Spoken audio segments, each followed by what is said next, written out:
Hi, this is Larry Fobbs, and I want to thank you for watching this video. And today we're talking about keto. What it is because it's the latest buzzword. So, like I had recorded my other videos, we have Thomas DeLear, who is one of our coaches. He also has a website, he's a trainer and things like that. But he's on board with us with this product here, the Ketogen 4. This right here is the only true fat burner product for keto on the market. Also, when you purchase this product, you can be part of a Facebook group. Because a lot of people are trying this, they're using it, and they're getting a lot of results. They say, yes, this is a real fat burner. And it doesn't take much for them to start losing fat. So Thomas DeLear, he's going to have some subjects, and we're going to present them every now and then. And he's going to talk about, okay, how to use it, when to use it, what kind of results you're getting, what have you. And so that's what this intro video is all about, to let you know that the following video is going to be him talking about a subject on keto. Also, we have a board of certified doctors who also are part of this, because this is a very important product, it is very beneficial, and is very effective. The best fat burning product on the market. So once again, thank you for watching this video, and watch Thomas describe other features of keto. Okay, until then, take care.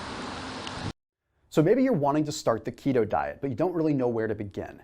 It's not like there's just a handbook that gives you a very simple way to know what to do.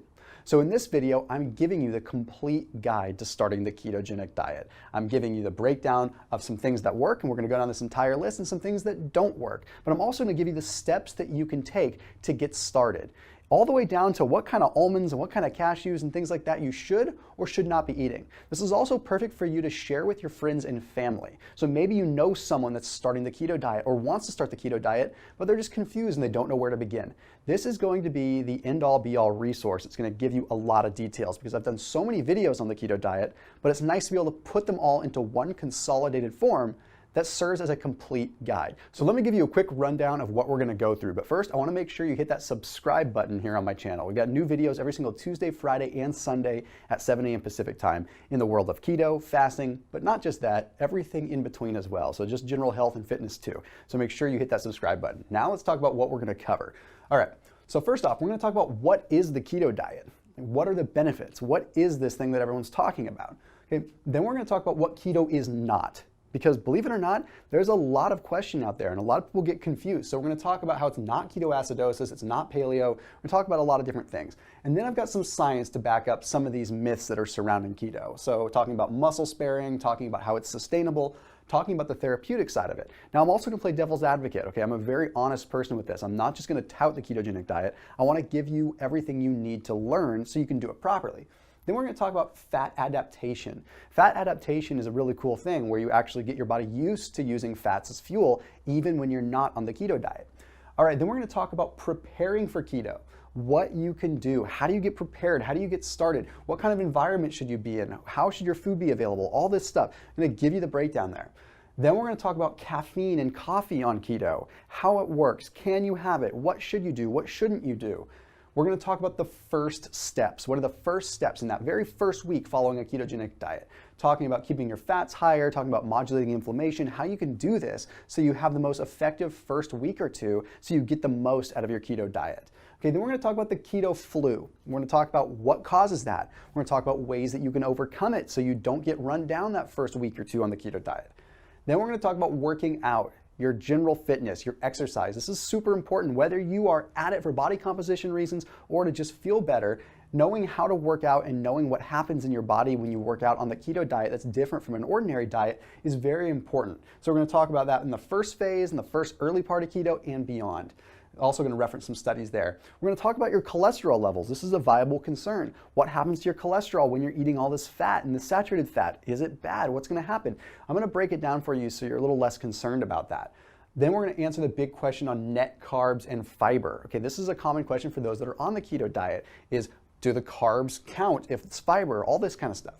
Then we're going to talk about bulletproof coffee and different variations. Okay, that means the butter coffee, where you add the coffee and the butter and the coconut oil and make the super tasty drink. Talk about a couple different variations of that and what you can do with that.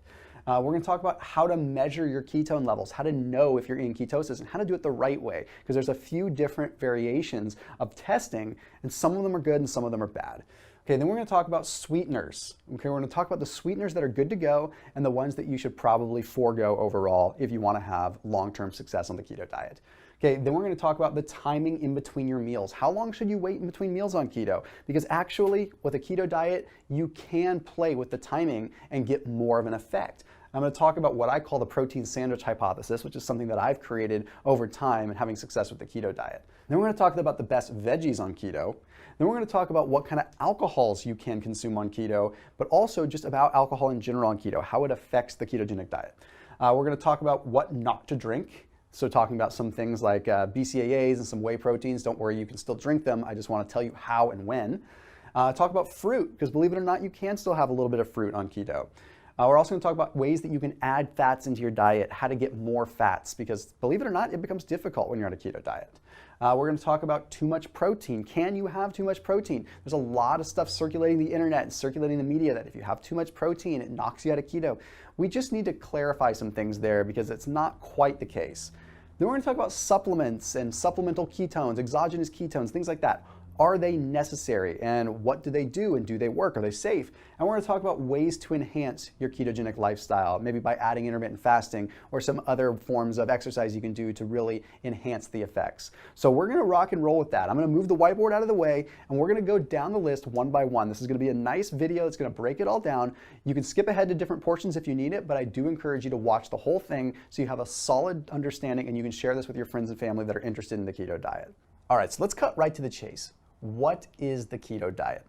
All right, so the keto diet is where you limit or reduce or ultimately get rid of the carbs that you are consuming in order to allow your body to start utilizing fats as a fuel source.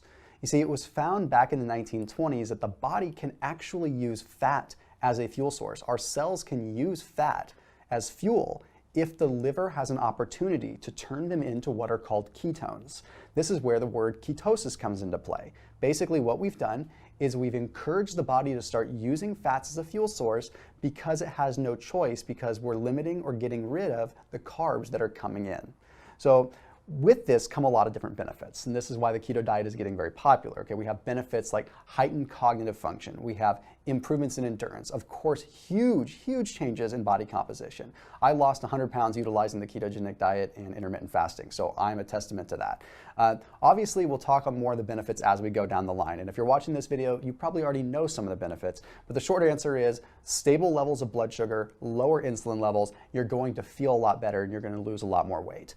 So let's go ahead and talk about what the keto diet is not for a second, because this actually makes more sense than just addressing what the ketogenic diet is. You see, the ketogenic diet is not just a low-carb diet. You see, what a low-carb diet is where you're reducing carbs, but you're not reducing them so much that you ever produce ketones. That's why when you do a traditional low-carb diet, you usually feel foggy and you feel fatigued. On the keto diet, you feel energized and you feel really good. It's almost like a euphoric state. A low-carb diet, what's happening is you're sitting in the gray area where you're reducing your body's fuel source from carbohydrates, but you're not increasing your fats a whole lot. So you're sitting in this gray area of just low fuel, but never going low enough to where the body actually starts using a different fuel source, ketones. So that's why it's not a low carb diet. Okay, it is not paleo. Paleo still utilizes fruits. Paleo still utilizes certain kinds of starches. We have to be careful. It's not the paleo diet. Okay, it's also not just a bunch of animal proteins. People think the keto diet just automatically means a bunch of dairy and a bunch of meat. So it's not the case at all. In fact, the true ketogenic diet is higher fat content coming from good, healthy plant sources and controlling your meat intake. You don't need to be consuming a ton of expensive meats. This also means that it's perfect for people that are vegetarian or vegan, contrary to what people will say on the internet. We'll touch on that a little bit. But one thing that's very important, you'll hear people say, is keto is not the same as ketoacidosis. Ketoacidosis is something that type 1 diabetics deal with, okay? Not anything to do with the keto diet. Two completely different worlds. Ketoacidosis is something that type 1 diabetics deal with because they don't have insulin. And if they don't have insulin, they can have high levels of ketones that end up in the blood, causing ketoacidosis. These levels are astronomically higher compared to what you're getting in a nutritional state of ketosis. So don't even want you to have that be a concern. I've done videos on that if you need to look at it more in detail, but by and large, don't worry about it. Okay, quickly I want to touch on the muscle sparing effects of keto because I want to just combat this. Some people are thinking they're going to lose a bunch of muscle if they're on the keto diet. There's actually a study that was published in the Journal of Clinical Investigation that found that leucine oxidation decreased in the presence of ketones. So meaning when you're on ketosis, when you're in a ketogenic state, your body isn't breaking down muscle protein nearly as much. Okay, now the other question is about it being sustainable. So the interesting thing with the keto diet is you have this thing called the resting metabolic rate. That's your metabolism. That's how fast your metabolism is going. And normally when you lose weight, your metabolism decreases. But there was actually a study that was published in the journal Nutrition and Metabolism that found that if you lost weight on a keto diet, your resting metabolic rate stayed the same. It didn't decrease. Normally, if you lose 50 pounds, your metabolism is going to decrease because you lost weight, making it easier to rebound. Well, on the keto diet, that doesn't happen. And it doesn't happen because you preserve your muscle, and your muscle burns a lot of fat. Now, the other thing I want to touch on is the ketogenic diet is used for therapeutic reasons a lot, okay, for like neurological conditions, for Alzheimer's, for epilepsy, because it's so powerful for the brain. So if it wasn't used in medical classifications and it wasn't used in any kind of instances like this, then it wouldn't be as popular as it is. It has a lot of credibility. All right, now I want to talk about fat adaptation. Now, this is a really cool thing. It's almost magical and it's almost unbelievable when you really look at it. Fat adaptation is where you've been on a ketogenic diet for a period of time and your body becomes used to using fats as a fuel source. So it literally means that once you've been on keto for a certain period of time, you actually wouldn't technically have to stay on keto forever because your body acquires the ability to use fats as a fuel source. We like to reference this as developing what's called the mitochondrial machinery. Inside your cells, you have mitochondria that create energy. But once you're on a keto diet, that mitochondria acquires the ability to use fats for fuel, whereas before it did not. That's why it's called fat adaptation. And you'll hear that term thrown around a lot, and you'll hear it in my videos a lot. And what happens when you're fat adapted is just no matter what, your body is going to preferentially want to use fats as a fuel source whenever readily available. Now, you might be wondering, how long does it take to get fat adapted? Well, studies have shown that it can happen as soon as 6 weeks. So that means if you're doing a strict keto diet, all it takes is somewhere around 6 weeks for your body to start making that shift. That is miraculous. We could right here. Now, I'm a huge proponent of the keto diet and I recommend that you do it for a longer period of time, but even if you just went on it for 6 or 8 weeks, you would start to see some huge improvements in your body's ability to use fats compared to if you never did in the first place. What's really interesting is once you've been doing ketosis for a while, is your body actually develops the ability to use ketones for some fuel, for some cells, then it uses straight fats for other cells like muscle cells, and it still magically uses glucose for other cells. So you've actually acquired the ability to not just use fats, but use fats and still use carbs. So your body actually still creates carbohydrates. We still have carbs. Our blood sugar never goes to zero. Carbs are never null and void. They always exist naturally in our body. They're created from protein and they're created from small amounts of carbs that we still consume on a daily basis. So it's not like we're ever getting rid of carbs entirely. There are cells in our body that still require them. And that's very important to know. So when we can allow the body to still use fats as a fuel source, but in conjunction with the natural carbohydrates that are going to be there, it's harmony. It's like our body can use all kinds of fuel. It's like having a vehicle that can run on diesel and on gasoline and on jet fuel. It's pretty darn amazing. Okay, now let's go ahead and move into getting started, preparing for keto. What should you do right when you're getting ready to get going? Okay, this first thing might seem kind of obvious and kind of basic, but honestly, you want to be in a controlled environment. I recommend the first 1 to 2 weeks of keto that you make sure you're home. You don't have any extensive travel. A couple day trips might be fine, but make sure that you're home. Make sure you're in a controlled situation. And I say this because during the first 1 to 2 weeks is when, if you're going to encounter any cravings, they would happen. They would happen during that first week, simply because you're going through a process of your body's blood sugar balancing. You're gonna have some dips. You're gonna feel a little cruddy for the first couple of days, totally to be expected. You might as well be home where you can control your diet and not out on the road where you're tempted to go out with friends or to go to a restaurant and eat the wrong thing. It just makes a lot more sense. You also wanna have your food available, okay? So here's the thing. Long term on a keto diet, I don't expect you to have all super healthy keto foods around all the time. The beauty of the keto diet is that you can go out to eat, you can do things, you can go to restaurants, and you can still live a keto lifestyle. You don't have to have just a ridiculous amount of planning. It's really great. But during that first week, be prepared, okay? Get your food planned out, get stocked up. And I actually want to recommend that you check out Thrive Marketplace if you haven't already. They're down in the description below. I have a special discount for everyone watching this video. The cool thing about Thrive Market is that you end up saving like 25 to 50% from what you would normally pay in the grocery store. So for those of you that are literally just trying to get started and you need some snacks, need some keto stuff, you want to check them out. They're going to be down in the description below. They've been a huge sponsor of this channel, a huge sponsor of this video. So big thank you to them. But actually there are some great things that you could use there to get started on that first week. And it's all just in a simple bundle that's going to go right to your door. So definitely check that out down in the description and also get a special discount by using that link. But watch the rest of this video first. The other thing you want to make sure you're aware of is during that first week, keep your protein a little bit lower and keep your fats a little bit higher. So this might be difficult, but during the first week, I recommend that you go with what I would consider a 3-to-1 fat to protein ratio.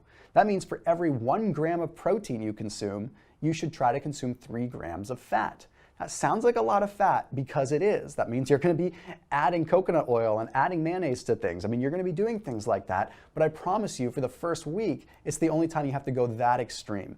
And the reason that we're doing this is because we're encouraging the body to utilize ketones. We're encouraging the body to utilize fats. I use this kind of analogy sometimes, like if you remember the old lawnmowers where you hit the primer pump to get the fuel into the lines. Okay, well that's kind of what we're doing here. We're priming it with a lot of fats. We're getting fats into the system and we're keeping protein low so that the fat is the predominant fuel source. Well, then once it's going, once the engine's running, we can back off the fats a little bit. We don't have to prime as much fuel into it. So you do want to keep that 3-to-1 ratio the best that you can.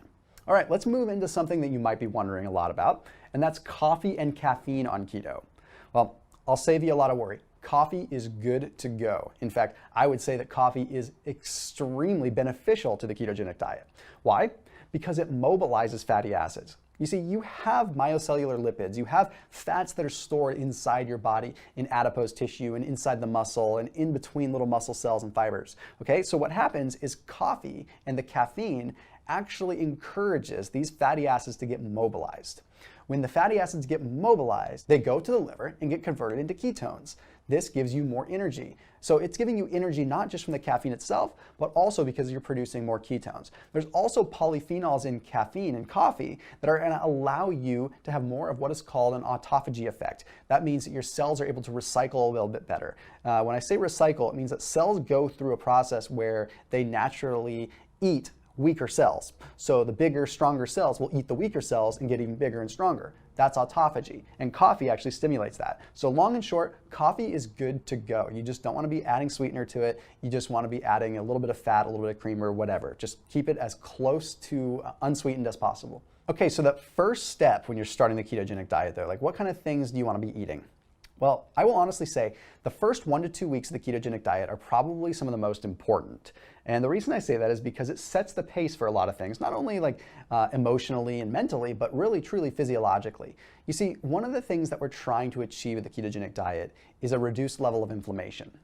People don't really talk about that much because it's hard to market. You talk about weight loss all day long, but you can't really talk about reducing inflammation because nobody really cares unless they know what you're talking about. But the fact is by reducing inflammation, you are allowing yourself to reduce a lot of weight.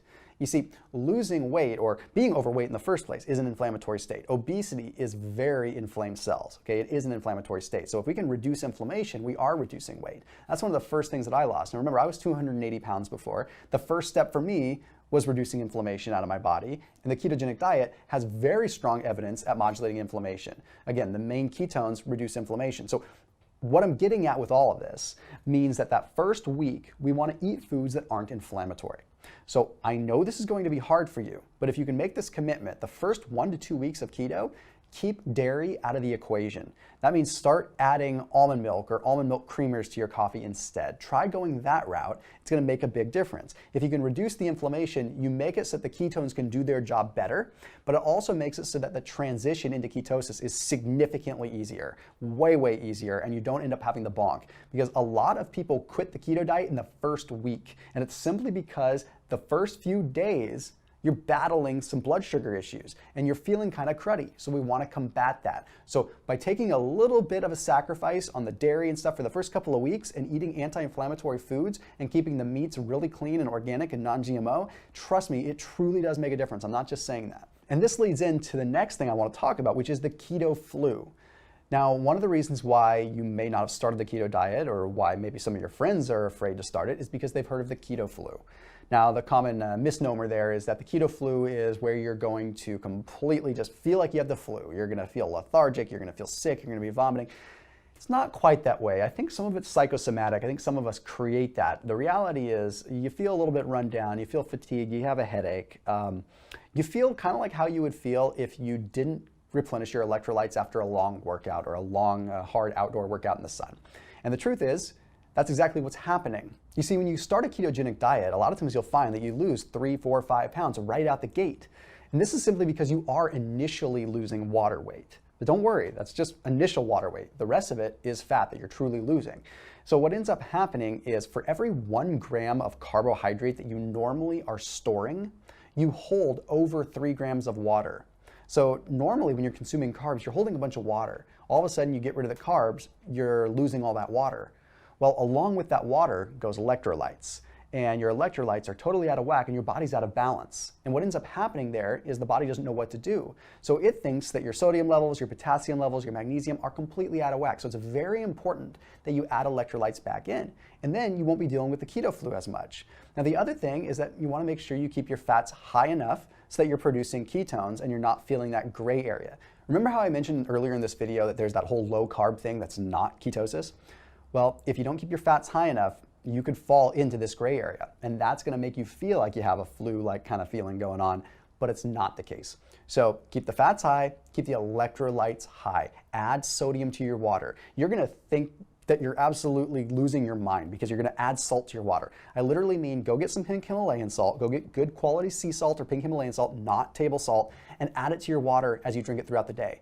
I promise you it makes sense. Don't worry about the blood pressure situation. Studies have shown that it's sugar that has a stronger link with blood pressure over salt. So add good quality salt to your water and you'll feel a lot better. All right, so now let's talk about exercising. Okay, during the first phase on the ketogenic diet, when you're first getting into ketosis, I recommend just doing some easy cardio. Don't go crazy on your workouts. Keep your intensity under 60%. And it goes for a couple of reasons. One, you're adjusting to a new energy pathway and your body's not efficient at it yet.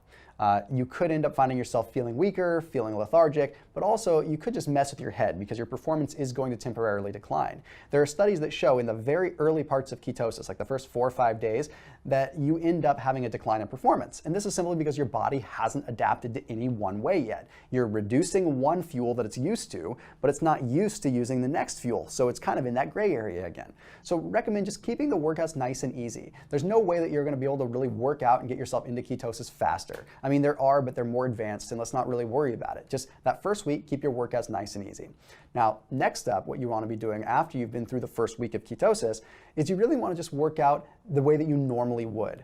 But I highly recommend working out in a fasted state. Remember how I mentioned your body's utilizing those fats as a fuel source? Well, if you work out in a fasted state first thing in the morning, or just fasted in general, the body doesn't have the dietary fat coming in, so it pulls the fat from your actual stores for fuel. Therefore, you're going to be able to burn fat a lot faster. And there's studies that prove this as well. So this is very powerful. Now, the Journal of Metabolism actually published a study that found that even when you're on the ketogenic diet, your body still uses carbs for fuel. How does this even work? I mean, when you first think about it, that doesn't make sense. You're like, where is it getting the carbs? How is it using that? Well, the cool thing is that the body still finds a way to create carbs, whether it's from protein or, again, from carbs that you consume small amounts of. Now, the neat thing is the body also has a way of recycling, sort of like a turbo drive. So what I mean by that is when you're exercising, you create lactate, you create an exhaust from your exercise. Now, your body can take that exhaust and it can process it through a cycle that actually creates basically artificial carbohydrates for your body to use. They're not really artificial, they truly are carbon, hydrogen, and oxygen, so they truly are a carbohydrate. But when you're on a keto diet, this process becomes very efficient. This is really cool because, again, what it means is that you have the ability to use glucose, carbs, and fats for fuel. We call this being dual fueled. So when you're in ketosis, you have a unique ability to be able to burn fat and carbs at essentially the same time. And just for a matter of reference, in case you didn't know, when you're doing low intensity activity, your body usually uses fats.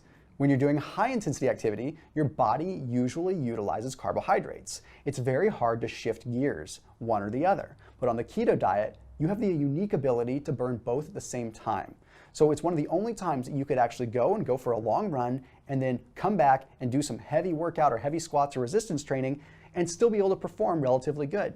In fact, like I said in that study that was published, your carbohydrate utilization is about the same on a keto diet than it is on a non-keto diet. You're just getting your carbs from a different point. So that debunks the entire myth about performance. I will say that you might see a small performance decline in terms of your heavy lifts. And that's simply because your body's not quite as efficient at using the carbs as it would be if it was just directly being fed them. But are you in this for 7% performance increase? Or are you in it to be the best possible version of yourself, perform well, and look good? That's the question you have to ask yourself.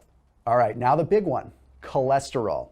You are probably concerned with your cholesterol levels. I have to help you understand first and foremost that high levels of cholesterol don't necessarily correlate with dietary cholesterol. First of all, hereditary things make a big difference there. Second of all, cholesterol isn't the end-all be-all anymore. Studies are showing that it's more about inflammation in the cells and inflammation in the arteries that are the true problem. There's actually a study that was published in the Lipids and Archives of Internal Medicine journal. Okay, and it took a look at the keto diet, it took a look at cholesterol, it took a look at low-carb diets in general, and it found that on the keto diet, there was an elevation in what's called particle A cholesterols. Okay, these are smaller particles of cholesterol, but a decrease in the larger gross particles of cholesterol. The larger particles are the ones that could be the problem. You see, there's different kinds of LDL cholesterol. It's not just one. There's a lot of different kinds, and some of them are good and some of them are bad.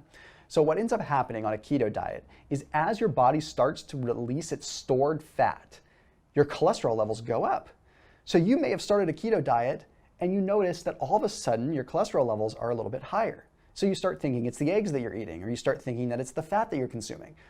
Well, the reality is, no, it's the fat that your body is burning and utilizing that's getting into your bloodstream. You literally have fat going into your bloodstream because your body is burning it at such an exponential rate.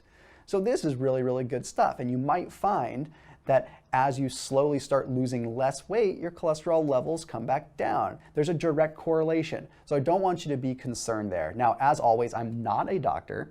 Okay? Even though I worked in the healthcare industry, I'm not a doctor. So if you have chronically high levels of cholesterol, you should always be getting regular blood work. And a quick word to the wise, check your triglyceride levels. If your triglyceride levels remain high all the time, it means you're not synthesizing ketones, and the ketogenic diet may not be for you. But 95% of people that do the keto diet find their triglyceride levels come down very low. So just make sure that's the lab work you might want to get done. Okay, now we have the net carbs and fiber situation.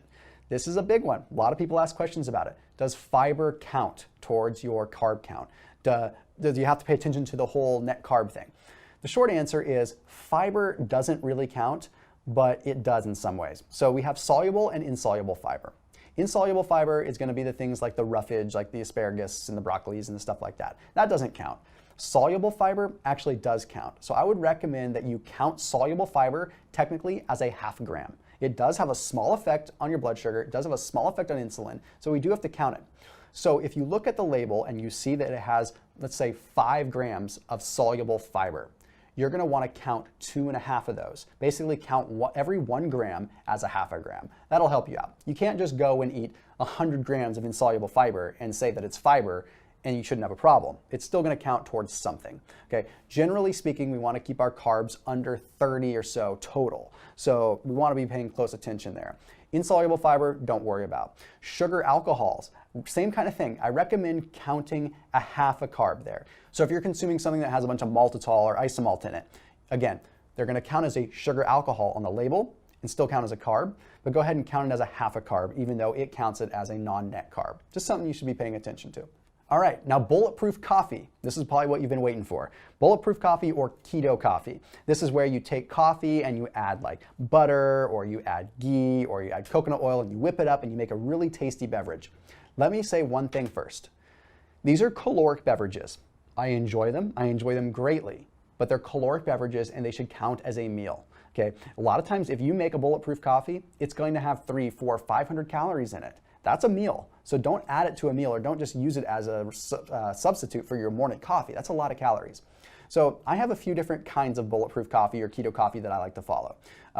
One of them is just very anti-inflammatory, okay? It's where you just have regular coffee with a little bit of ghee, okay? Ghee is like butter, except it doesn't have any of the lactose, okay? Then you can add some coconut oil into it. You can add a little bit of cinnamon. You can add all these different things, okay? That's the kind of just a basic one. Then there's the one that tastes really good. This is the one where you add some butter, where you can add some heavy cream, where you can add some other things that might be a little bit tasty, like again, some more ghee, some MCT oil perhaps. The point is that you don't always want to be adding dairy to these things. But there's another one that you can do, and that's actually a personal favorite of mine, where you actually take matcha green tea, okay? And you take that matcha green tea and you add some ghee to that, and you add some coconut oil to that, and you go that route. Okay, that's really a good way to go, because then you're getting the bulletproof coffee effect, you're getting all the fats with a lower level of caffeine, so you can have it throughout the course of the day. The short answer is use it as a meal replacement. Don't try to do it as an additional snack. So you can link out to the video here. It's going to be down in the description too. I also did a video on 4 different types of keto coffee. Check it out after this video is done. I think you'll get a lot of information out of that one. Next is going to be how to measure your ketones.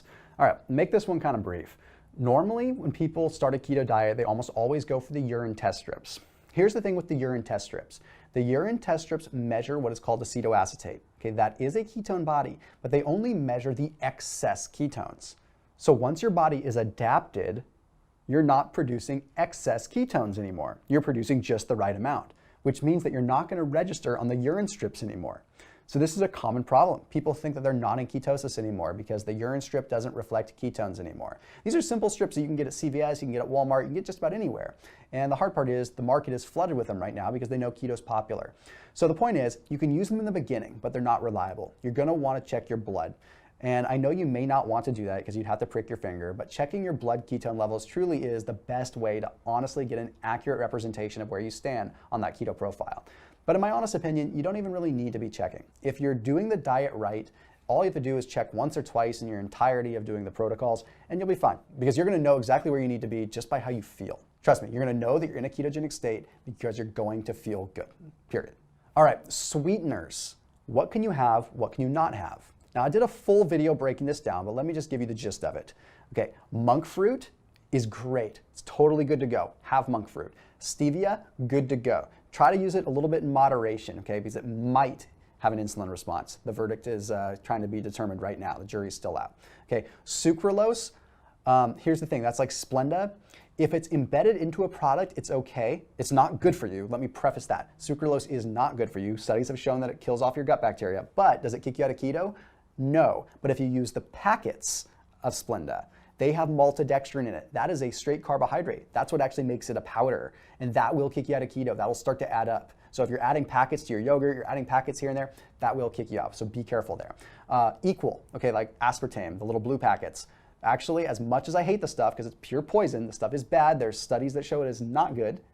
It is technically okay on keto. So that means that diet sodas are okay on keto. That means that those kind of diet drinks are okay. They're not going to kick you out of keto. Are they healthy? No, not necessarily. Not at all, actually. But I'm trying to be honest with you and playing devil's advocate here. They are okay to have. Erythritol, which you're going to see in a lot of products, you're okay to have that. Again, I recommend you don't go crazy on it because erythritol can give you an upset stomach. So those are the ones that are really okay. Xylitol, I'm not a huge fan of. Not that it kicks you out of keto, but it's hard on the body. So try to keep xylitol out. High fructose corn syrup, no go for sure, okay? Honey, no go. Agave, no go. Okay, any of those, they have carbs, okay? We don't want those. Apple nectar, coconut nectar, all of those, no go, okay? Regular sugar, of course not. Definitely don't want that. Any kind of fructose, like I said, honey, things like that, you just keep out of the equation. Maltitol, strongly limit. I strongly recommend you stay away from it. Isomalt, stay away from that whenever you can, okay? So hopefully that gives you a quick breakdown. Again, I did a full video explaining in more detail. All right, your timing in between meals. I'm gonna make this quick too, so I don't spend a whole lot of time on this. But your timing in between meals is very important. Remember how I mentioned when you prime your body to use fats, then your body is burning the fats? Well, what's gonna happen is if you go a long enough period of time in between your meals, your body has no choice but to burn through the dietary fats you gave it and tap into the body fat stores. So you wanna go 3, 4, 5 hours between meals if you're not fasting. This is sort of like a gap like that where you have a nice curve in between. You should be a little bit hungry by the time you eat your next meal. I also recommend what I call the protein sandwich hypothesis, okay? So you're gonna keep your fats elevated in the morning, keep your fats a little bit lower midday, and then keep your fats elevated a little bit more at night. So just try to reduce your fats with lunch and increase your protein a little bit with lunch. Basically what that's doing is it's allowing your body to still be a little bit lower in fat. So you have fats in the morning to prime the ketone production, and then you reduce fats midday so you burn more body fat, and then bring the fats back up at night to produce ketones overnight while you sleep. Okay, the best veggies on a keto diet. I've done a video on this too. Asparagus, number one. Super low carb plus very high in prebiotic fiber, so it helps encourage the growth of healthy gut bacteria. Okay, prebiotic fiber is the prebiotics that grow existing gut bacteria. So you want to have good amounts of asparagus. Plus, you can't really go overboard on it. It might make your urine stink, but that's about it. Bok choy, powerful cruciferous vegetable, very high anti-estrogenic properties for both men and women. Helps you look leaner, helps flush out extra water. Cabbage also keeps you full and has sulforaphane in it. The sulforaphane allows your body to digest things easier and helps grow good bacteria. Those are my top three. Broccoli is good to go too, but you just got to watch out for the sugars in it. It adds up. Alcohol on the ketogenic diet. I'm sure that you're wondering about this one. When we look at alcohol, we just have to remember how the body prioritizes things, okay? When you consume alcohol, the body breaks it down into something known as acetaldehyde. This acetaldehyde is very, very powerful, and quite honestly, it's a little bit toxic for the body. It's very toxic for the body. So the liver prioritizes the metabolism of it. Okay, what that means is that the liver has to stop producing ketones for a short amount of time because it has to prioritize the metabolism of the alcohol. The liver is always going to run what I call triage, kind of like the ER. It's going to take what's the most pressing. So it's going to take the pressing need to process alcohol and put the ketone production on the back seat. So you might find that you go out of ketosis for a short amount of time when you're drinking alcohol. But don't be alarmed, it does come back very, very fast. So what I would recommend is consuming alcohols that are easier on the system. So believe it or not, vodkas, gins, things like that are actually the easiest because they're triple or quadruple distilled usually. So they're easier on the system. They don't have the congeners. Wine can actually be tough on the body. Brandy's very tough on the body. Beer is probably a no-go. Honestly, there are some brands of beer that claim that they're lower carbs, but the estrogens, the phytoestrogens, we just don't want to have in the equation. So I would just say beer is probably a no-go, but your hard liquor or some dry wines are okay. All right, now I wanted to talk a little bit about whey protein and BCAAs. If you're someone that's working out, you're familiar with these. Whey protein obviously is a milk-derived protein that a lot of people use to rebuild muscle right after a workout. Whey protein is very insulinogenic. You see, it absorbs so fast that it triggers what's called an insulin spike. And this insulin spike can kick you out of keto. I'm not saying don't ever consume whey protein, but it's not something you want to just be sipping on throughout the day like some people might do. You see, old school belief was that you want to eat every 2 or 3 hours to keep your metabolism high, so people would have shakes in between meals. But now we know that that spikes your insulin, and that can kick you out of keto. Now, the main issue with the whey protein is the fast absorption, but also the leucine. Leucine is an amino acid that skyrockets your insulin really quick. That's also present in branched chain amino acids. I'm not saying don't ever consume BCAAs. I'm saying don't sip on them throughout the day like a lot of people do. If you need to have them a little bit here and there along with a meal or instead of a meal, that's one thing. But just don't sip on them all day because they will keep your ketone levels lower, which will just inhibit or prohibit you from being able to feel your best. That's all there is to it. But now let's talk a little bit about fruit for a second. Before I tell you what fruits I would recommend, it's probably important that you know that fruit is metabolized different than other carbs. So what happens is normally carbs come into your system and they absorb and they go through this whole process where they travel on different GLUT transporters and they get into your system. Well, fruit has to go through the liver first. It requires what's called the active transport chain, a different GLUT transporter. All I mean by that is we can only process a small amount of fruit at one point in time. And we hold all the carbohydrates from the fruit in our liver, whereas other carbohydrates we hold in our muscles and our liver. So that means we only have a finite amount of space in our liver that we can hold those carbs, which means it's very easy to overdose on them. So we want to go really, really easy on them and go very low glycemic. So all in all, I recommend just going with berries. So go with some raspberries and go with some strawberries. That's really the best. I've done a video on this that goes into more detail and gives you a few more options. You can watch it if you want to. But the long and the short of it is, keep it really, really minimal, like a quarter of a cup, if you just need that sweet fix. I honestly find that if you have a few grams of carbs from fruit, it does something to your brain. I mean, fruit is just, I don't know, we see it as nature's candy. We want to have it, we want to have a treat. You just don't need to go overboard. A quarter cup's not going to hurt you, and a quarter cup of berries goes a long way. But what about adding additional fats? Like, what are some ways that you can get more fats in? Because when you're on a keto diet, you need to add fats. And I'm a big fan of keeping your protein sources lean. I'm going to say this again. Keep your protein sources lean so that you can control the fats that are coming in the diet from other sources. The reason I say this is because if you were to eat a high-fat cut of meat, you don't know where that animal has been or what that animal has eaten. So a lot of times they absorb toxins and pesticides and hold them in their fat cells. So we don't want to be consuming regular, just good old-fashioned grain-fed meat because we're going to have high levels of estrogen, high levels of soy, and high levels of omega-6, which are really, really bad for our bodies, especially on a ketogenic diet. So eat high-quality meats that are leaner, and then we add the fats in fun ways with like almond butter, with mayonnaise, with coconut oil, with tahini, things like that. Okay, so you want to add fats in that way. That's the biggest tip that I can give you there. But honestly, tahini is a big tip. Eating little bits of almond butter and nut butters here and there, those are great ways. Adding mayonnaise to your meats, I know it sounds crazy, but that's a great way. When you eat your eggs, have a couple egg whites and a few egg yolks. Yeah, give the whites to the dogs. It's good for them. They get a little bit of biotin, a little bit of protein. You can take the yolk and you can get your extra fats in that way and keep your protein ratios where you need it. Again, I did a full video on this, but you just want to be paying attention there. You don't want to just be adding fats from animal sources all the time. It just makes a lot more sense to control it. Macadamia nuts are another great way to add fats, which actually leads me into the nut section that I want to talk about. I want to talk about which nuts you should and shouldn't have. And it's actually not shouldn't. You can have all the nuts that you really want. I just recommend you eat some over the others. Macadamia nuts are by far the best. Super low carb content, okay, and they don't really have a skin, so they're easy to digest.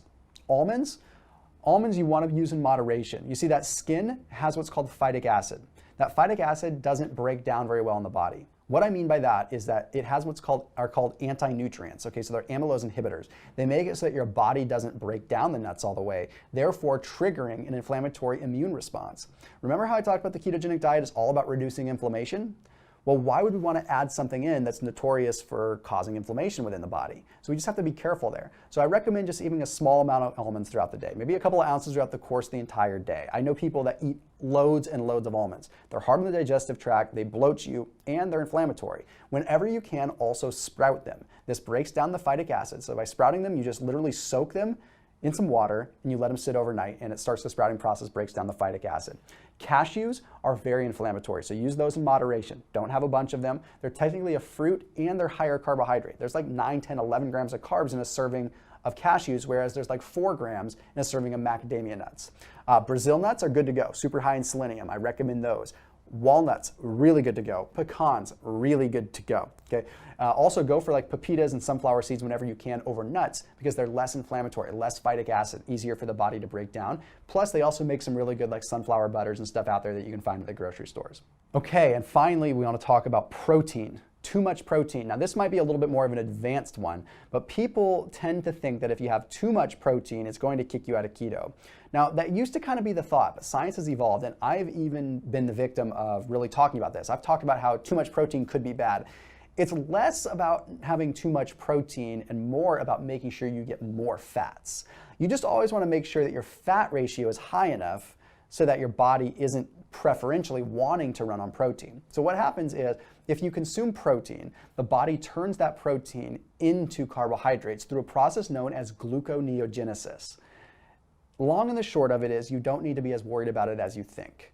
Okay, if you have a lot of protein, yes, it will get converted into carbohydrates. But gluconeogenesis converted carbohydrates usually get stored as glycogen pretty darn quickly. So what that means is any excess protein that you are consuming is probably just going to get stored in your muscle cells for energy later. Remember how I told you that you can create energy and use energy from carbohydrates even when you're on a keto diet? Well, it's happening this way. So don't freak out, but what you do want to do is if you do eat a lot of protein, you're going to want to add more fats to make sure that your ratio is still good. I think at minimum a 2-to-1 with that kind of situation. So if you're having a lot of protein, you need to try to get twice as much fat to try to compensate for it, even if it means your calories are a little bit higher. In my opinion, it just keeps your ketone levels nice and stable. So yes, the body's always going to create some kind of fuel from protein, whether you're consuming a tiny bit or a lot. So don't worry too much about it. You're going to see a lot of stuff out there. I've done videos that break this down a lot more as well. Lastly, the very last thing I want to talk about is going to be supplements and ways to enhance your keto experience. So supplements, a good quality omega-3 is the most important thing. It's way too easy to end up having a high level of what's called omega-6 because you're eating a lot of meats that are probably not always organic. You can't always control that. You're not getting good pasture-raised, pasture-finished meat. Okay, so your omega-6 levels go up. This is the main reason that people hit what I call the keto wall after, like, say 60 days. Their omega-6 levels go so high up that they start feeling cruddy. We can combat this. We just need to consume a good amount of fish or consume fish oil.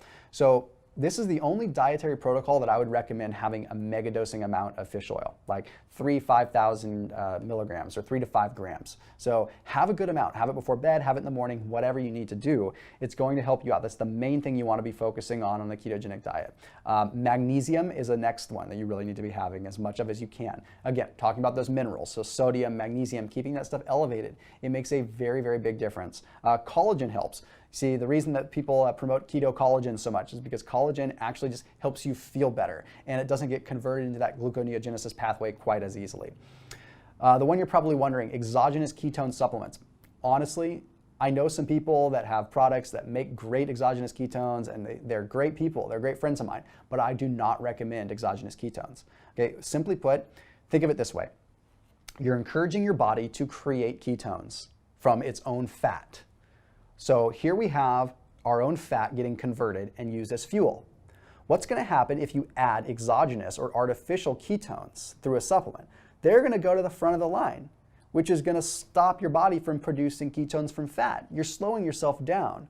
So I don't recommend exogenous ketones. I don't think they have much of a place unless you are just trying to do massive calorie restriction and you're trying to add ketones in there just to satiate you, because that's one thing they do is they do keep you satiated, but they are going to slow down ketone production in your body.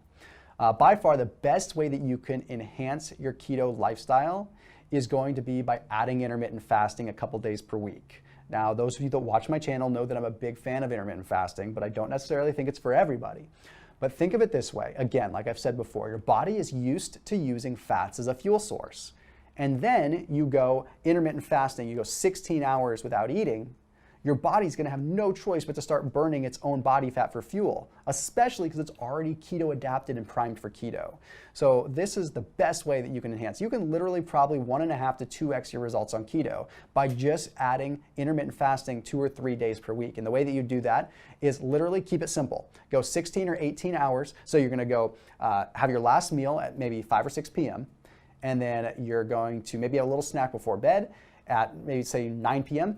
And then you're not going to eat again until 1 or 2 p.m. the next day. And you're going to do that 2 or 3 times per week.